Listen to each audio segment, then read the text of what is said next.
Guys, সকালবেলা আমি ঘুম থেকে উঠে রান্না বসাইছি। তো কচু ভাজতেছি, কচু দিয়ে নারকেল দিয়ে ভুনা করব। আর এখানে দেখেন এই যে আলু ভাজছি। আর মুরগি খাইতে মন চাইলো, এই যে দেখেন গাইস, মুরগি ভাজছি।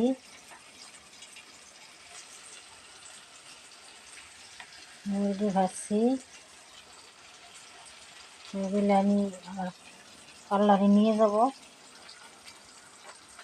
দুপুরে খাবো, সকালে খাবো। তো আমাদের ফরিদপুর অঞ্চলে কচু দিয়ে নারকেল দিয়ে ভুনা করে কচু ভাজছে। তো আপনাদের অঞ্চলে এইভাবে খাইনি, কমেন্টে জানাবেন। তো সবাই ভালো থাকবেন। শুভ সকাল।